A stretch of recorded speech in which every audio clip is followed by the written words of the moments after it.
भारत बांग्लादेश सीमा पर खतरनाक खेल शुरू हो गया है। कल एक भारतीय बीएसएफ जवान को बांग्लादेशी ग्रामीणों ने अगवा कर लिया था। यह कोई इकलौती घटना नहीं है। पिछले महीने भी दोनों देशों के सीमा बलों के बीच झड़प हुई थी, जिसमें चेतावनी की गोलियां चलानी पड़ी थीं। सवाल यह है कि अचानक से पूर्वी सीमा पर इतना तनाव क्यों बढ़ा है? असली कहानी घुसपैठ की है। भारत में अनुमानित 2 करोड़ अवैध बांग्लादेशी घुसपैठिए रह रहे हैं। शेख हसीना के समय यह समस्या राजनयिक बातचीत से सुलझ जाती थी, लेकिन मोहम्मद यूनुस के आने के बाद सब कुछ बदल गया है। भारत ने ऑपरेशन पुशबैक शुरू किया है। मई से अब तक 2000 से ज्यादा घुसपैठियों को वापस भेजा गया है। 742 को औपचारिक रूप से निर्वासित किया गया है, लेकिन यूनुस सरकार इन्हें वापस लेने से मना कर रही है। 2020 से भारत के पास 2000 से ज्यादा बांग्लादेशियों की सूची लंबित है, जिन्हें वापस भेजना है। हसीना के समय इस पर काम चल रहा था, लेकिन यूनुस ने इसे पूरी तरह से ठंडे बस्ते में डाल दिया है।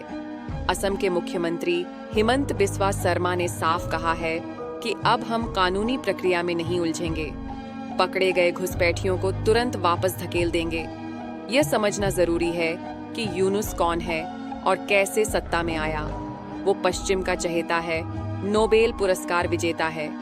जब शेख हसीना ने बांग्लादेश को किसी का गुलाम नहीं बनने दिया, तो छात्र आंदोलन के नाम पर उन्हें हटा दिया गया। अब यूनुस सरकार भारत के साथ हर मुद्दे पर अड़ियल रुख अपना रही है। घुसपैठियों को वापस नहीं ले रही, सीमा पर बाड़ लगाने का विरोध कर रही है। और जब भारत अपनी सुरक्षा करता है, तो मानवाधिकार का राग अलापती है। सबसे चिंता की बात यह है कि पश्चिम बंगाल और असम में डेमोग्राफिक्स बदल रही है। स्थानीय लोग अपने ही घर में अल्पसंख्यक होते जा रहे हैं। पहलगाम हमले के बाद यह साफ हो गया है कि घुसपैठ सिर्फ आर्थिक समस्या नहीं, सुरक्षा का मसला भी है। यूनुस सरकार का विदेश सलाहकार भारत को चिट्ठी लिखने की तैयारी में है। कहने वाले हैं कि आधिकारिक सिस्टम है वापसी के लिए, लेकिन वही सिस्टम 4 साल से काम नहीं कर रहा। यह वही पैटर्न है जो पश्चिम हर जगह अपनाता है।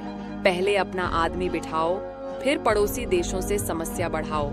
इराक से लेकर लीबिया तक, और अब बांग्लादेश में भी। भारत को समझना होगा कि यह सिर्फ घुसपैठ का मामला नहीं है, ये भारत की संप्रभुता और अखंडता पर हमला है।